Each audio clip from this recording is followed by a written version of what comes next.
Welcome to the Shared Practices Podcast. I'm your host, Dr. Richard Lowe. We are in season 1 of our 8-season journey to practice ownership, and we're getting close to the end of season 1. The goal for season 1 was to clarify the questions that a new grad has about where to work, how much money to save up, when to move into practice ownership, if practice ownership is good for you. And we're going to move on in probably about 4 or 5 episodes onto season 2. We're going to get into systemization in season 2. Season 3, we're going to talk about numbers. And then season 4, which I think most people just wish I would shut up and do season 4, is practice acquisition and transitions and startups and all of that. We're doing this season by season so that we can cover in depth and from multiple perspectives some of these topics that are almost like business fundamentals that dentists have never gotten. So in today's interview, we're talking with Reese Harper, who owns the company Dentist Advisors and has his own podcast called Dentist Money. And I'm a sucker for all things financial planning and investing. Reese is one of the people I respect the most in the whole field of financial planning, specifically for dentists. He only focuses on and works with dentists. And if you have questions about how to save and how to invest and are looking for advice, Reese and his company are definitely some people you want to check out. His podcast is great. He's been on a number of other podcasts. I just heard an interview on Mike Peterson's podcast, the How to Grow Your Dental Practice, and he got some phenomenal content out of Reese. Reese is awesome. So I'm excited for this interview. This was actually the first interview that I ever did when everything was all getting set up at the beginning. So it's a little flashback to about 4 months for me. But I think you guys will enjoy this, and it gave me perspective on debt and paying down student loans. So I learned a lot in this interview. So here is Reese Harper. We're here with Reese Harper, who is a CFP and founded the company Dentist Advisors. You can check them out at dentistadvisors.com. And Reese, before I let you get talking, I'm actually going to brag on you. But I'm going to brag on you a lot. So I want to clarify something. Well, thanks, Richard. I'm looking forward to this. I don't get this chance to be bragged about very often, so I appreciate that. Well, how many times have we talked before? Today's our first time, man. Okay. So I just met you the first time today. Okay. And how much are you paying me to say this? Nothing. Okay, good. I just wanted to get that out there. We've never met before. I'm not a client of yours. I'm just a big fan of what you guys do. So thanks, man. The cool thing, I met your partner. What would you call Ryan? Is he? Yeah, everyone here I'd call a partner. Okay. And some people, maybe that's a formal partnership. Some people it's not, but that everyone here I value a lot like a partner. So yeah, it's a good word for him. Okay. So I met Ryan when I was working at Dental Town, and I'm big on personal finance, and I'm the kind of dork that eats this stuff up and listens to podcasts about it, like yours, and reads books and is all in. And I started asking him all the questions that I'm like, I'm going to ask this guy and I'm going to prove that he's not a great financial advisor. So I started asking him, I was like, okay, do you sell insurance products? And he's like, no. I was like, okay, we're good there. And I was like, what kind of mutual funds are you recommending? What do you think about passive investing? He's like, yeah, we're all in on passive investing. It's a great thing. I'm like, okay, checking that box. And I was like, do you have clients that aren't dentists? Are you focused in on dentists? And he's like, no, we just work with dentists. And the thing that I love is that you guys have built this like system of elements that breaks personal finance and practice finance down into easy, understandable, like information bites for dentists that they can quickly look and understand their financial picture in reference to themselves in the past and also in reference to other dentists. And that's huge. Like no one does that where I give you all my numbers and you give me something back that I can actually understand. That's a hard thing to get. That's good insight that you kind of came across that. I mean, how did you kind of see that we were doing that? Just through the website and stuff? Through the website and through talking with Ryan, and he mentioned it, and I went and looked it up. I was like, this is amazing. That was at the AZDA conference, you said? No, that was just when I met him at Dental Town when I was working at there. The headquarters. At the headquarters, cool. Yeah, at Howard's offices. And so I actually went and I was like, do you have a PDF of your elements? And he sent me a PDF of the elements. And I was like, I'm going to create my own version of this on Google Docs. That's cool. The other thing I really like is that you guys are willing to push back and tell dentists when they're doing something stupid and to stop doing that thing. Which I think a lot of times guys just kind of, tell them what they want to hear, or they're not willing to push back. And I've heard you guys kind of talk about that in your podcast. And your podcast, you're focused on educating people, which not a lot of financial advisors want to bother to teach people. They just kind of want to say, no, here, buy this. This is the thing that makes us money. And so it's probably going to make you money. It'll be good. Yeah, I think it's a big part. That's a big problem in the industry. It's good that you kind of can see that and point that out.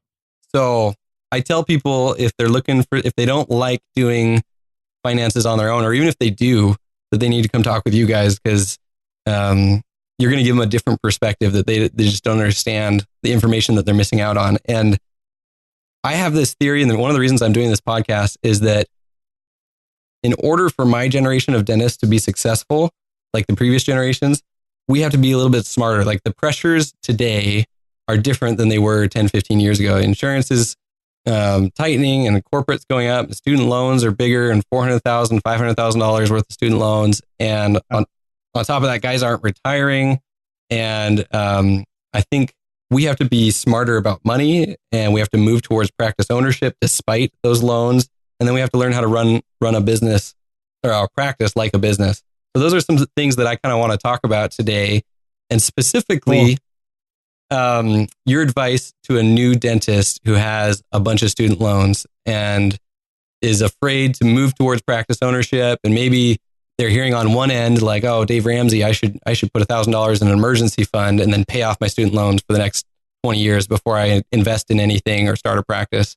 And then on the other end, maybe they've got the advice that like, oh, don't worry about it. Just stretch that out and your loans will disappear. Just don't worry about them. So what would you say to that new grad, and how could they move towards practice ownership? Well, that's a good segue. I appreciate you kind of sharing a lot of your insight about, all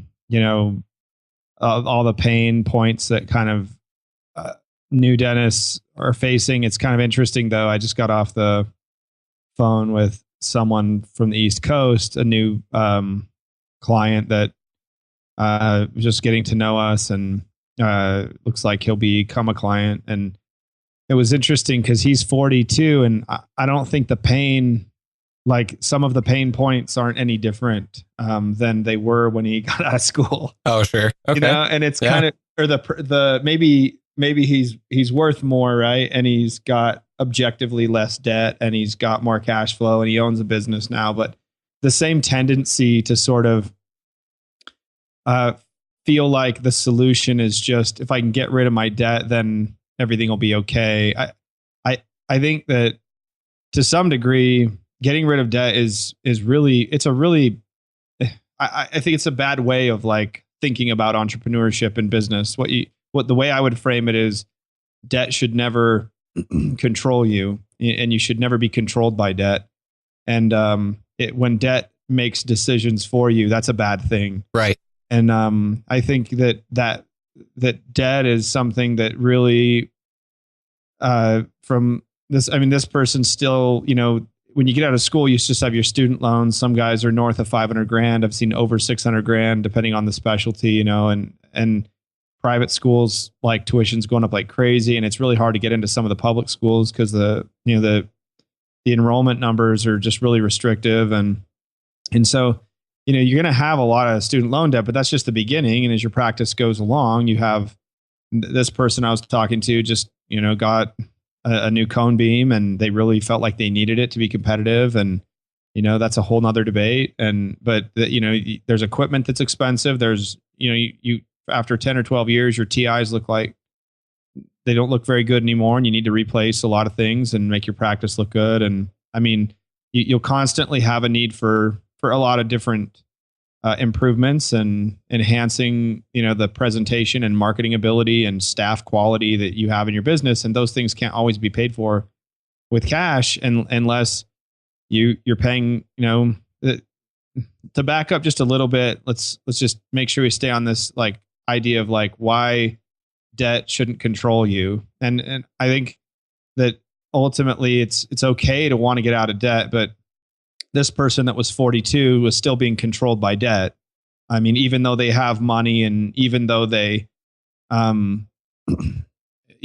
in a better, had a higher net worth, when you get out of school, if you're, you have no practice ownership and you're negative 500,000 in student loans, then technically your net worth is negative 500,000, right? Sure.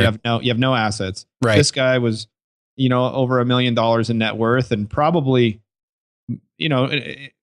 maybe slightly below where he should be for his age, but not way far behind. But the pain is the same. Like he was still feeling that same pain, that same pressure, that same, almost obsession with eliminating debt. And the problem was he's avoiding managing a business. He's avoiding the reality of entrepreneurship. And as DSOs and corporate continues to penetrate the market, which it will, then the only way that you can effectively combat against that is learn to manage like they do. You have to be able to run a company at some level efficiently and with conviction and confidence. Absolutely. And in order, you can't compete with, two businesses, can't compete unless they are matched well. And DSOs and corporate dentistry, they might not have the same service standards, or you might think they don't have the same service standards, or patients might perceive them to have poor service standards or poor clinical competency or whatever. But in the way business works is sometimes the best product isn't the best company. Sometimes the worst product is the one that is widely distributed and makes more money than the best product. And, right. and that doesn't mean that's a good thing. That's just the reality of the way business works. I mean, you could say that certain cars are way better than other cars, but because certain car manufacturers market much more effectively and their cars are priced lower, they can sell a lot more vehicles and they're more profitable than the highest quality car manufacturer might be. Okay. And the same thing will happen in dentistry. Like if you don't learn how to market and if you don't learn how to manage staff, if you don't know how to attract the right team, if you don't understand financial accounting, if you don't understand the basics of financial planning, if you don't surround yourself with like competent advisors, you can't really compete. And I think I just really relate a lot to what you said. In today's world, there's so much competition that it will require a different kind of dentist to be successful.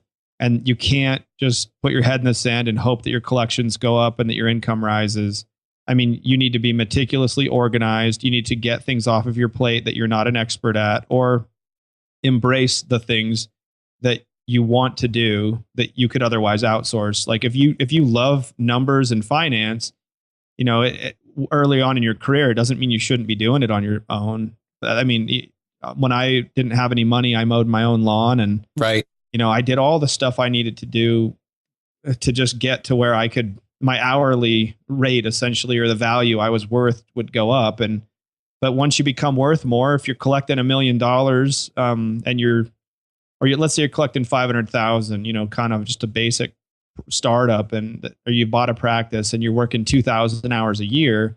I mean, you're worth $200, maybe $250 an hour. I mean, you have to really value yourself that way and go, if I'm not working, if I'm not managing the business, if I'm not meeting with referral sources, if I'm not putting on events, if I'm not educating my patients, if I'm not chairside, like though I'm not worth $250 an hour, Right. And then how can I be worth 300? How can I be worth 400? How can I be worth 500 an hour? And everything you just said is exactly what I wanted to hear, and exactly what I wanted our audience to hear. The thing that I want to help people understand these concepts at a reasonable level, so that they can then know who to hire and who to bring in and how to outsource this. Yeah, because it's tough to pick, from service providers, because most people really are selling services or products that right. you don't need. I mean, the majority of the market isn't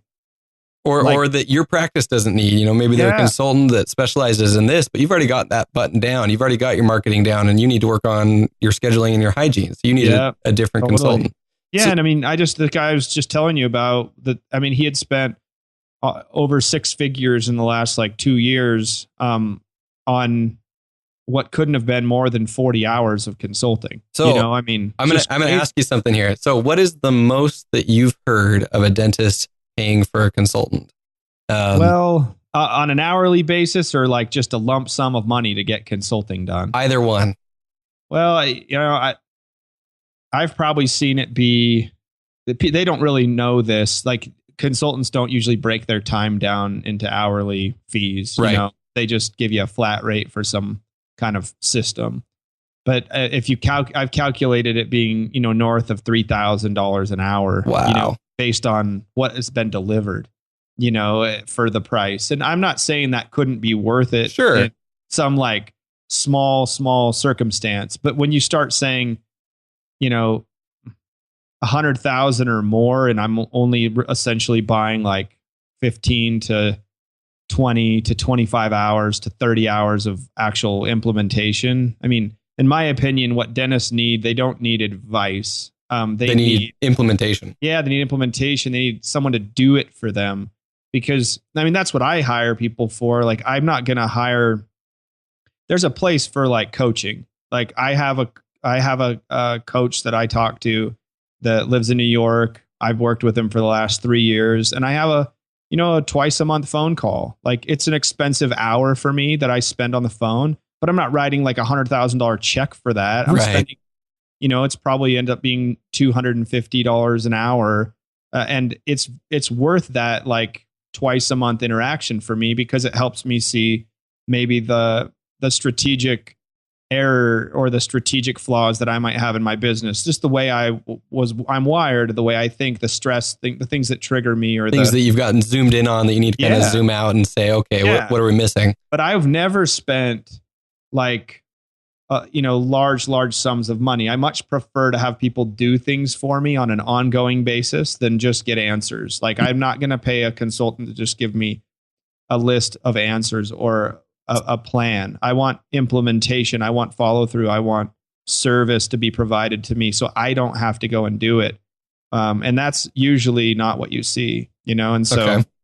I think and that it's hard for me, and I think it's hard for dentists in general to know how to evaluate these people. And the problem is a lack of knowledge and a lack of understanding, and sometimes a lack of clarity on their part of what they're actually going to do. One of the things we want to build in our shared practices umbrella is courses that focus specifically on implementation of systems within your office. Yeah. And I think that'll be something really exciting and really practical that people can turn around and actually use in their office.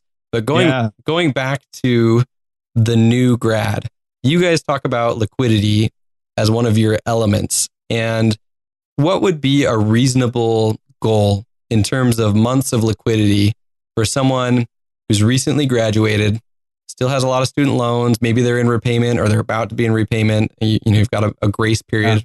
Yeah. What would you want to aim for just in general? And then specifically, if you're moving towards practice ownership, what kind of liquidity would you want for yourself?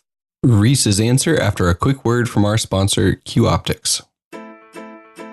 I've got with us here Brent Downs, who is the director of sales at Q Optics, and he's got a little bit of advice for that new dentist going to their first conference. We'll call her the light bulb lady. This goes back to the early 90s. I was in a booth right next to her, and this lady was legendary in how she would attract people into her booth. Okay. And, the unsuspecting dentist within a matter of just a few seconds would have his bags on the ground and 2 light bulbs in his hands. And we're talking like color-corrected ceiling lights or something? Exactly. Okay. Exactly. And she was just a master at communicating, but she was also one of the most pesky sales reps that I've ever met in my life. It got to the point where she was around for years. People would see her walking down the aisle and they would literally turn around to avoid her. and it made for just a miserable experience for me. Working next to her. Exactly. I didn't have a whole lot of people to talk to that week. And the point is, the lesson that I learned from that is just, don't be afraid to say no. You're not going to hurt any feelings. It's just business, and they've got a job to do. Maybe they're a little bit aggressive in how they go about it, but sure. You have to protect your self-interest. So no is a good thing to say. It's a good little word to learn, and you're never going to hurt anyone's feelings just by learning a little bit and moving on. Exactly. Awesome. If you're ready to upgrade your magnification experience, send an email to sales@qoptics.com using the promo code SP16 for $100 off a pair of loupes or $300 off a loupe and light combo. They will figure out who the rep in your area is and schedule a demo for you where you can get fitted, try them out, see for yourselves. Worst case scenario, you say no. Not a big deal. Q Optics. Have a better look. I think we talk in terms of ratios, like you probably know, and there's no dollar amount that you need. There's a ratio, and in our practice, we believe that financial planning is first. Like, a good financial plan is basically a very regular interval, kind of like a journal of your numbers. So it's all your numbers in kind of a journal. Think of it that way. And then second, after you collect all those numbers, you turn those numbers into ratios, and those ratios are more powerful than just a number. Just saying you need 60,000 in an emergency fund, that's arbitrary. It means nothing, right? I mean, somebody's living with their parents and they're not married, and they're an associate, or they don't have a job, or it's just all relative. So liquidity, we measure a ratio called liquid term. It's LT. It's one of our 12 elements, and liquid term measures the number of years that someone has of personal spending, like what they actually need to live on a monthly basis or annually. What we'll do is we'll add up all their cash, we'll add up all their after-tax savings, anything that's not in a 401k or anything that's not tied up in anything. It's not equity in your house. Yeah, it's accessible money. So it's basically your bank accounts and any investment accounts that you can get at quickly, like within a day or two, if you had to.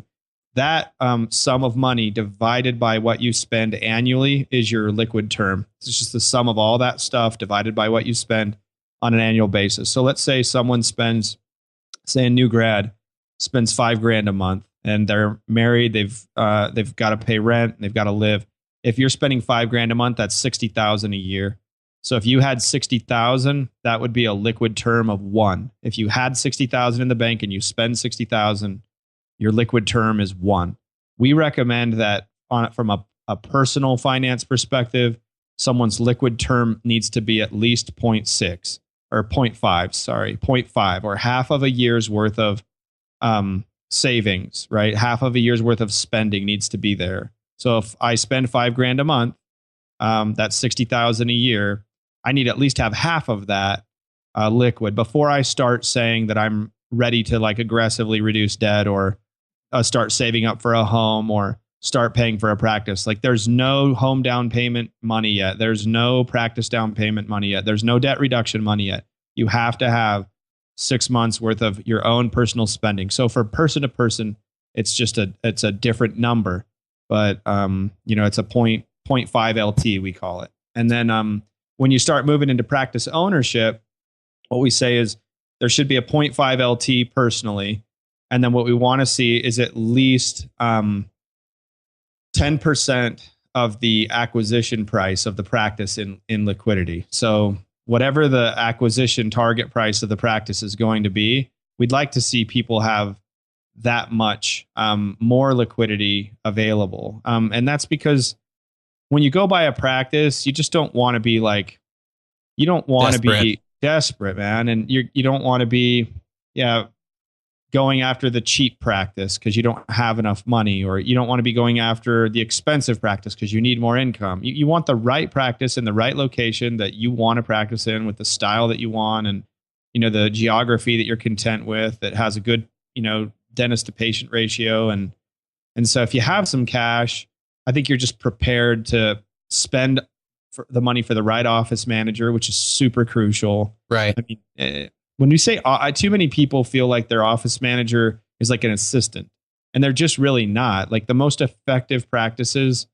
they're really more of a business manager, and they understand some of these concepts. You can't hire that person for $12 or $14 an hour. And most people, when they hire their first office manager, they hire someone with too little of experience, that's not compensated well enough, and that'll limit the size of practice that they can build. That office manager needs to be able to be someone who's got a little bit of marketing experience. They don't even have to have dental experience. Just needs to be a person that understands business yeah, and marketing and a little bit about finance. And, you can find good people for, $50,000 a year, but you're not going to be able to do it for $10 or $12 an hour. And, right. And I just think that that's a huge mistake that people make out of the gate, is they don't staff with competent team members, and it really limits your ability to compete in today's marketplace. So that's maybe the long answer to your question. That's perfect. No, absolutely. So to recap, that would be you want at least 6 months or 0.5 of your annual spending in liquid assets available to you, not tied up in some, tax advantaged account that you can't get to. Yeah. And that doesn't always, I wouldn't have all of that in the bank. I would have 3 months of that in the bank, and 3 months of that could be invested in very conservative indexed bond funds. So you could have a very conservative mutual fund that you invested the other 3 months in, and it would be growing at, you're right now, that would probably be like 2.5% a year or something like that.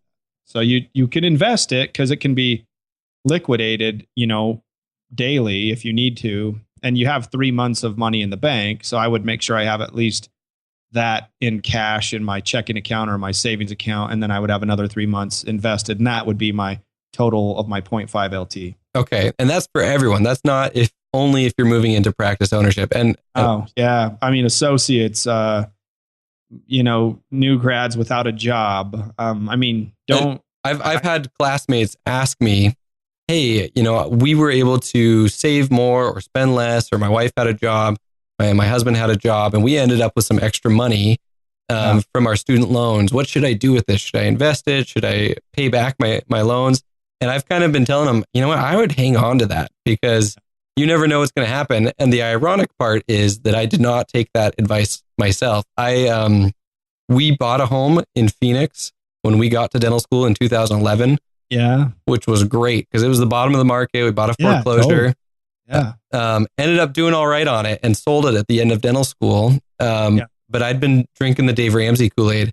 And so unfortunately for you, that turned out great, right? So for some people that could be like they bought it in 2007. No, and then totally. They sold, right? No, I'm saying when we bought in 2011, it was a fluke that we ended up doing so well. And that's great. That's awesome. I was so grateful for that. And we sold our home. We had a profit, and we bought a minivan cash used. We were super happy about that. Having kids. And then we paid down student loans, and literally the money came into our bank account one day, and by the next day, all that money from the home sale was gone. And then we moved to Texas, and the Army takes a little while to, I'm a dentist for the Army at this point. And so the Army takes a little while to get you into their system and get you paid. And and we didn't have any furniture. We had a newborn.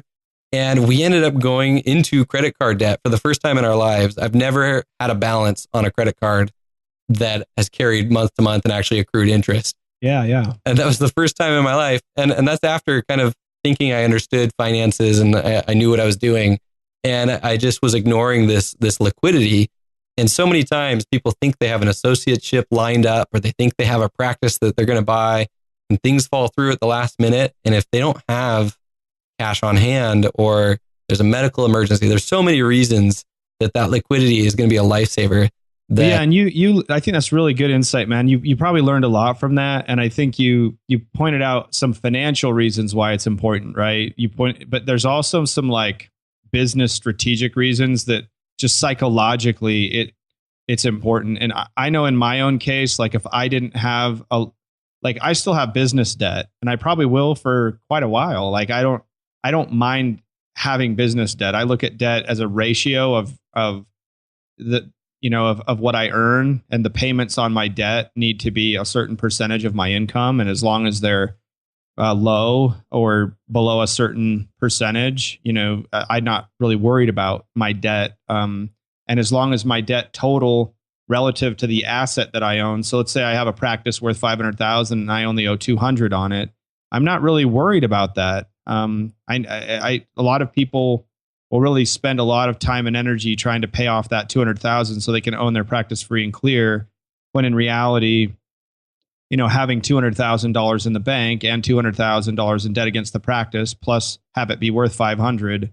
you're still in exactly the same financial position. You have a lot more flexibility. Yeah, you have more flexibility. And so the point about like psychologically, like what that allows you to do is, when you go to hire an office manager, for example, and one person says, I need 65,000, and they're the best person you could possibly hire, and the other person says, I need 45,000, and you have no liquidity. I mean, the difference between hiring the 65,000 and the 45,000 could literally be 200,000 more in income for you over the next 24 months as they help you grow the business to a different level. Right. And that only costs, that $20,000 difference in salary is literally like $1,500 a month. That's the only difference. Right. But because you have no liquidity, you can't really confidently make that choice to hire the person that's more capable. And so you hire the person with less experience, and it really can cripple your growth, because all you're saving is $1,500 a month. And if you had 60 grand in your checking account, you'd probably say, you know what, I'm going to hire that more expensive person because I know they understand how to get new patients, understand marketing. They're good at writing. They've done marketing before. They actually can do some sales. Look at how qualified they are. And all you're spending is $1,500 a month short term. Your practice checking account might dip from 60 to, 45 because you hired that person. Over the next 12 months, it'll be 15,000 more expensive, right? To hire that person, or 20,000 more expensive. But your collections on a monthly basis by the end of that year could literally be, 5, 6, 7,000 more a month, 8,000 more a month, because you had the right person.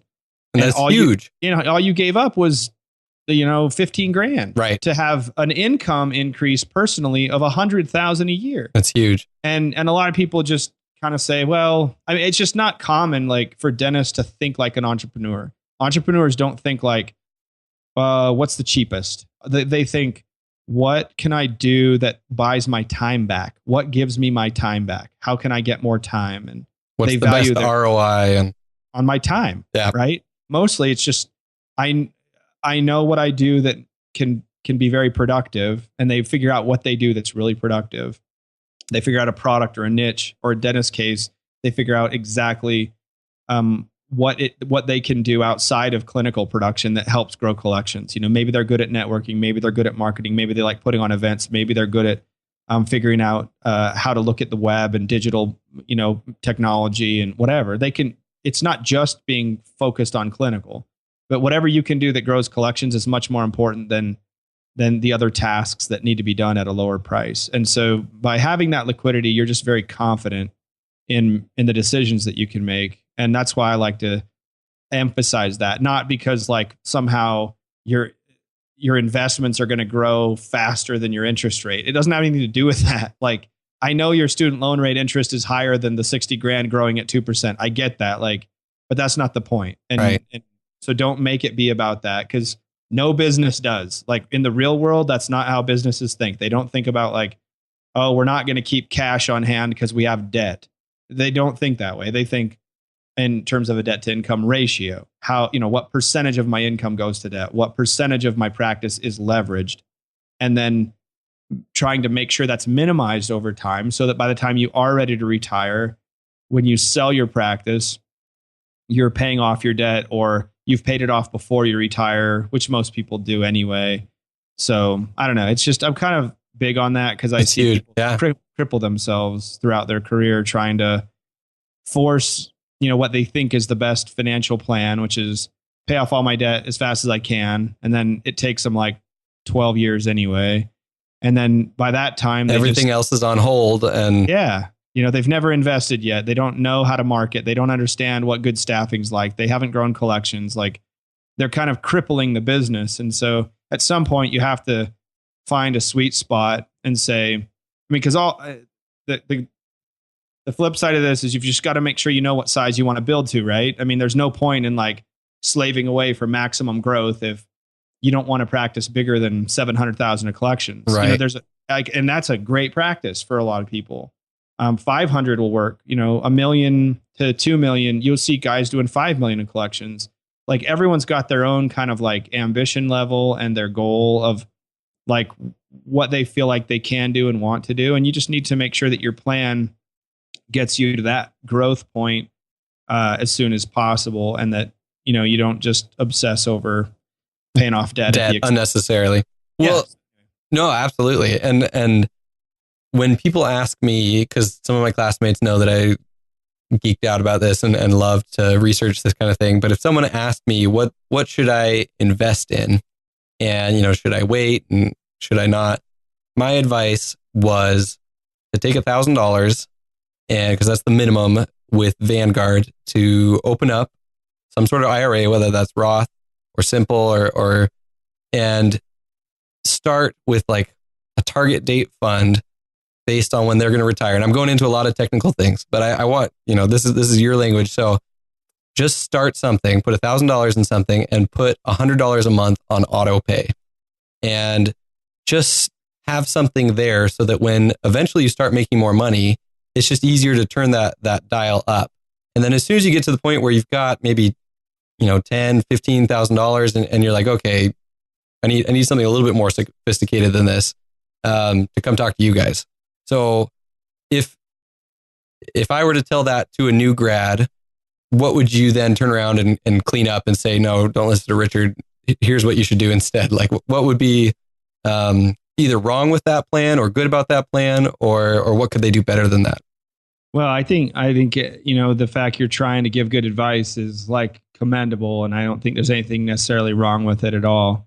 I think that if you think about, for me, anytime you start investing in a target date fund, that you're starting to buy stocks, and that's a different type of investment than what we talked about earlier, like a bond mutual fund, right? And, sure. And the stock investing takes a little bit more. You have to have a little bit more knowledge before you start doing it, or you'll hate it because stock market investing, even through a target date fund, can go up and down a lot in value. Yeah, and so when you buy a piece of a company, just like if you bought a piece of a dental practice, it's going to go up and down a lot, and it tells you what it goes up and down every second of every day. So it's kind of scary for a lot of people, and it can sour them on investing if they don't have enough knowledge to understand how to ride those bumps out. Yeah, because you'll see people, they'll start, maybe their first thing they'll do when they think about investing during school is how they got $5 or $10,000, they start investing it, and then when they get out of school, they figure they'll do something different. But during school, during school period when they invest that money, or right after school, they end up being from 2008 to 2011, or 99 to 2002. And those periods of time, you'd have lost almost all your money during everything, period. Or your money would have went down 55+%, even if you were in a broad index. And so I guess my first piece of advice for someone starting would be that you need to just saving some money every month is really important. I just like to usually start as conservative as possible, because the most important part for me is that they build habits that will guide them throughout their lives. And I think your $100 a month idea is just really great, or whatever it is. Just get in the habit of saying, you know what, I've got to have the discipline to not take it all at any point in time. Even from the time you're 2 years old, my 4-year-old, 5-year-old kid knows what a Roth IRA is. And, they've got, every time they get extra money, they buy a share of some ETF, and I've got my 10-year-old, he understands a lot about asset allocation theory. And, he's That's got awesome. he teaches his friends the difference between IWV and VEA and EFA and emerging core. And, so it's, I want people to have knowledge, because my 10-year-old knows more about investing than, some of my 65-year-old clients. And that's not a good thing, you know? And I think the habits, though, that you build when you start investing are the most important. It's maybe the specific investment types are it's important to kind of go into that cautiously. So usually I'll just say, hey, let's start milk before meat, and let's buy a bond index. A bond index, basically like a glorified CD portfolio. Sure. That allows people to save some money and watch how that moves, and you'll be able to see how it doesn't go up that much, and it kind of just doesn't grow a lot. But it's better. But it's than the growing bank. Because you're saving and it's growing, and it's both. better than the bank, right? Right. And it's not. And then you see how the stock market goes down one day, and your account didn't go down. That to me is almost like a good starting point. Okay. But if somebody has like a job and they're working, and as soon as you can start to say, you know what, I don't want to touch this money, I think that's good advice. If your friend putting $1,000 in a target date fund, if they're not going to touch it for 40 years, and they really know that that's the case, and they understand that when you buy stocks, you're basically buying shares of companies that are going to move up and down a lot. And if you ever need to withdraw any of that money, there's a chance it could be down 50%. If you're okay with that and you still want to do that, then I think there's nothing wrong with that advice at all. I just worry that sometimes people skip through the steps of knowing the difference between stocks and bonds, and they refer to the whole market as like the market. Right. And they don't really understand there's a difference between 2-year government treasuries and 5-year corporate bonds and 7-year international bonds. And there's a lot of subtleties to it that if you don't know, you don't know.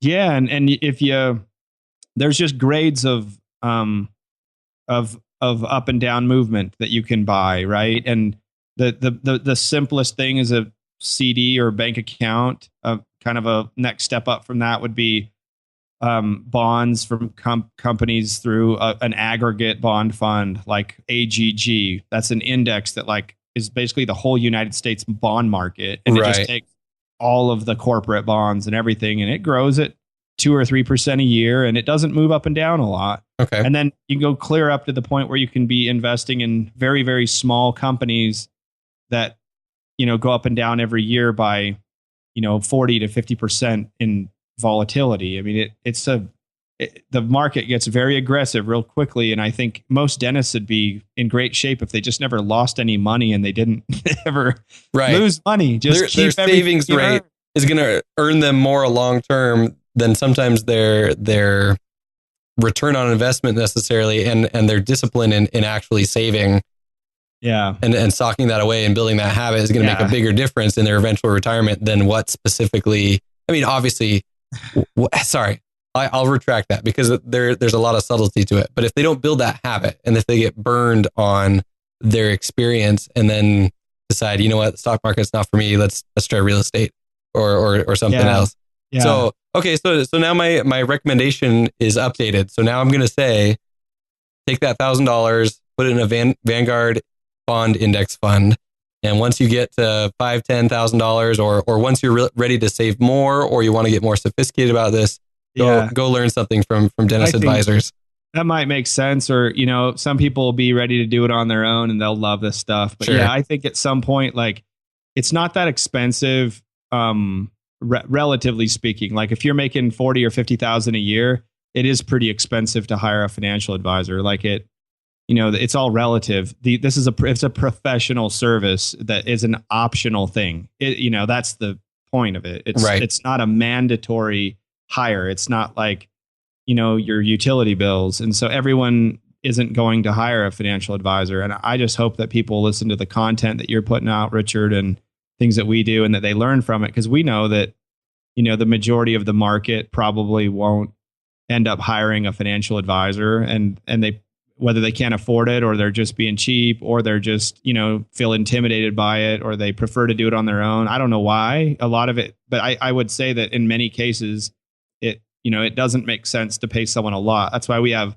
a lot of different client service models, so that, we don't mandate that people like take every service that we offer. Sometimes we just, we have to have something for that starving graduate, and we have to have something for the multi-location specialist that's collecting millions and millions of dollars a year. And, Right. and I know that different people, as they get wealthier, they just have a natural need for different services. And the smaller you are, the more you need to be focusing on DIY and education-based learning versus a service. A service comes into play as you get wealthier. And that the beauty of it is, as you get wealthier, the relative cost is easier to pay. If you have $1 million that you're investing, the cost of investing that is so much less as a percentage than when you're investing $50 or Right. $100. I mean, if you put $100 into a Vanguard account and you pay $9 on your trade, you just paid 10% of your savings to fees. Right. When you're small, like, it's really hard to justify investing money, because as a percentage of what you have, it's super expensive.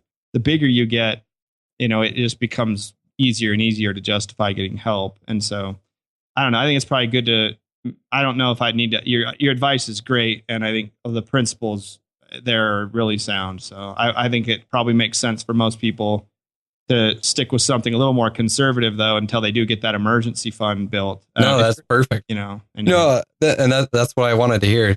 No, that's perfect. Can't get me talking too much, Richard. No, that's what we want. We want the meat. Are you tapping out right now, or you got to head somewhere? I got 5 more minutes, so I'm good for another 5. If you have another question, we can hit one more. I sure do. So, a lot of these dental students are coming out with about 6 to 8% interest rates on their $400,000 or $500,000 student loans. The student loans come with these repayment plans. If they qualify for them, we've got pay as you earn or IBR, all these different plans. Mm-hmm. And I think they're great in a lot of ways because they offer flexibility. As your income goes up and down, you can pay less.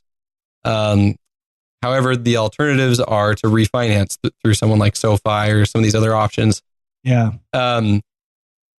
My advice has been to stick with any income-based repayment plan that you have available to you until you're at the point where your income can kind of scale up. And at that point, really take a hard look at refinancing. If you don't have the option to do any of these repayment plans, like pay as you earn or IBR, then refinancing starts to make a whole lot more sense really early on with those high of interest rates. Yeah. What would you say about both these plans, the income-based repayment plans and refinancing, and when to look at those things? Well, I like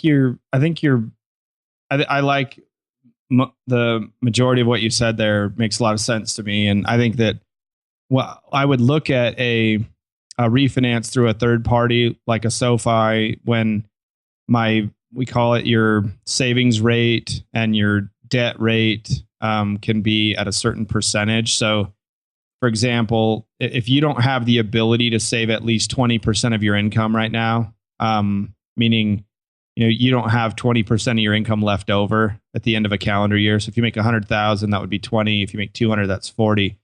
If that's not happening yet, I definitely wouldn't go into a refinance.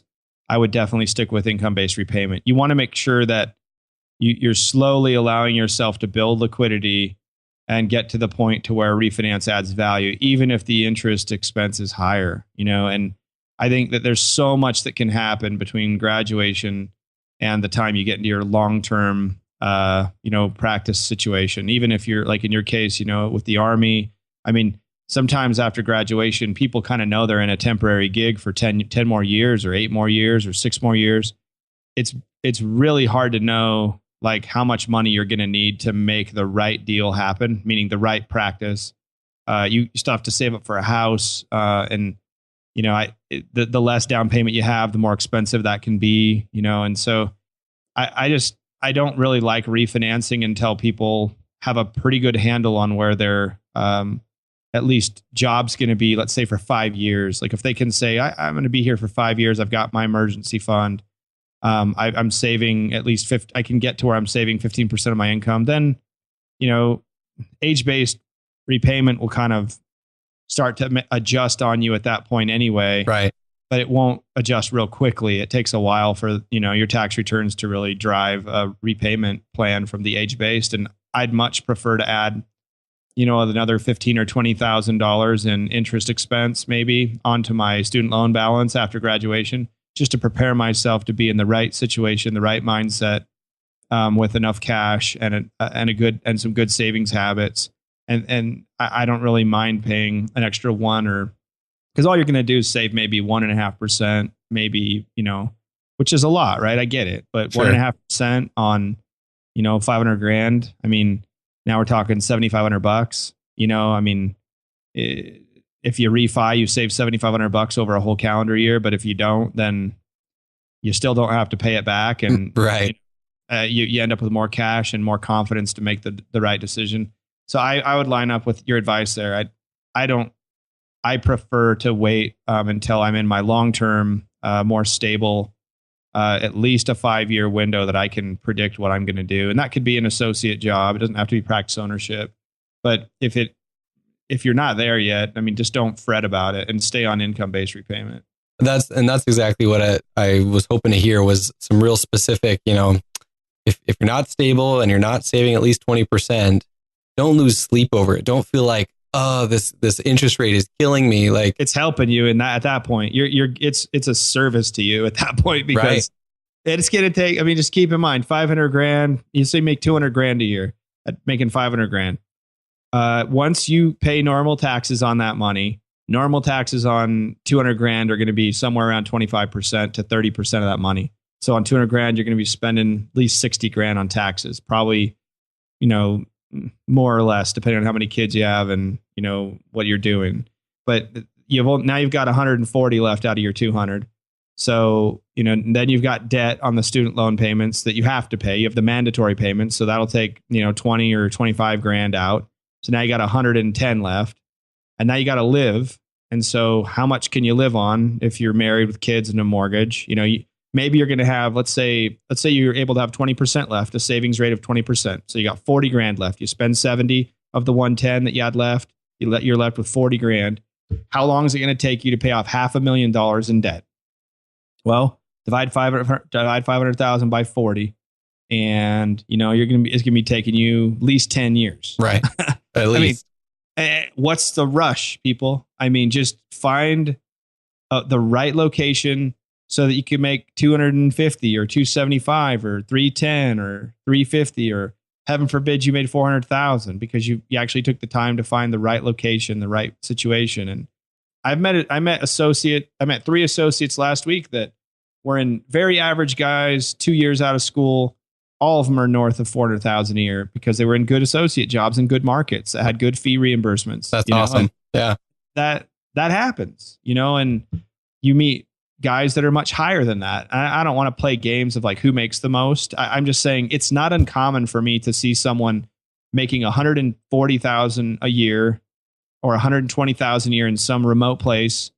I've seen that in Texas over the last week, where people are really struggling in some markets.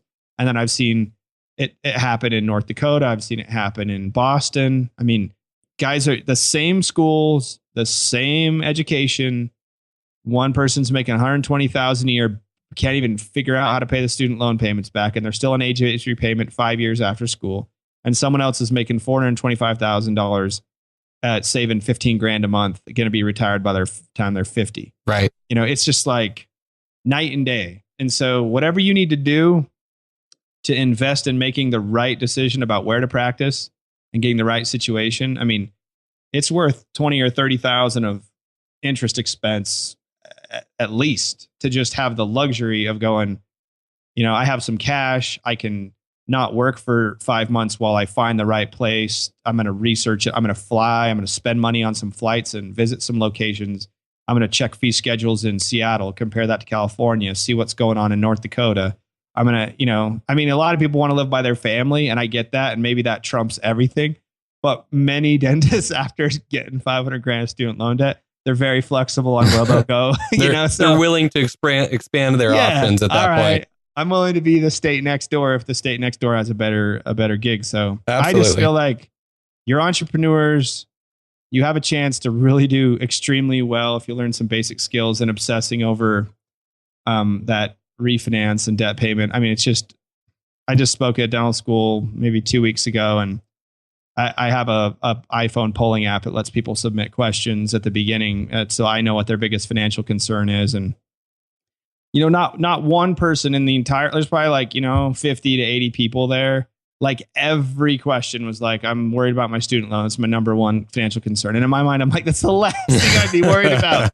Like, that's a done deal. Like, your ability to like influence that decision is so limited. Like 4 years ago, it's already done. Yeah, you decided on that when you went to school, and no matter how well you manage that, I mean, the best, like most aggressive, like guy in school that lived on nothing and followed Dave Ramsey's advice to a T and ate old stale bread and delivered pizzas at night and went to dental school, like that guy has like 410,000 a debt, or if he went to a private school. And the other guy who lived at High on the Hog has like 470, right, 480. I mean, at some point it's like okay, but now your payment's $2,500 a month and his is $2,900 a month or whatever, right? So was it worth it? I mean, and then I'm not trying to discourage people from being frugal. Like, I'm just trying to say, I mean, I'm frugal for a reason. Like I'm very frugal about some things, but there's other things where I just feel like you miss the, don't miss the forest for the trees and get caught up on interest rates and student loans, when really you need to be looking at, how do I increase my income drastically by being in the right situation, whether that's an amazing associateship, practice ownership, expanding the scope of your practice, getting the right office manager, running your business like a business. Yeah. Marketing effectively, getting the right financial advisor, getting the right accountant, getting the right attorney, getting your right coach, right consulting firm. I mean, you need all those people. I'm sorry. Like, if I've got a advanced degree in finance. I've got a, undergraduate. I'm a very like well-informed entrepreneur from a financial perspective. And I still have a consultant, and I still have a coach, and I still have a marketing consultant, and I still have an accountant, and I still have an attorney. And, right. Right. If I need it, you need it. And it's been a huge blessing in my life to have competent service professionals. They've made my company a lot better than it could have been without them. But I've managed those costs, and I've not spent unreasonable amounts of my collections on those expenses. I've not been able to afford the best marketing firms day one, and I couldn't afford the best accountant, right out of the gate. And that takes time, but it doesn't mean that you shouldn't spend something. Just like you said, even if you don't have any money, it doesn't mean you shouldn't save something. And the habits are more important. The mindset's more important than anything else. And so I think that's a good way of framing up the student loan conversation. Thank you so much for your time. This was exactly the perspective and kind of the aim of what I want for my audience. It's also your audience. I think my goal is to help people get to that point where they're hiring you. But to understand how to think like a business owner, like an entrepreneur. And that's what you have. And the fact that we've distilled a little bit out of you today is exactly what I was looking for. So thank you for your time and for this interview. Richard. Yeah, it was a pleasure, man. Have me back sometime when you want to pick it up again, and we'll find another subject that can help people out. So I appreciate it, and wish you the best on your journey. Awesome. Thank you.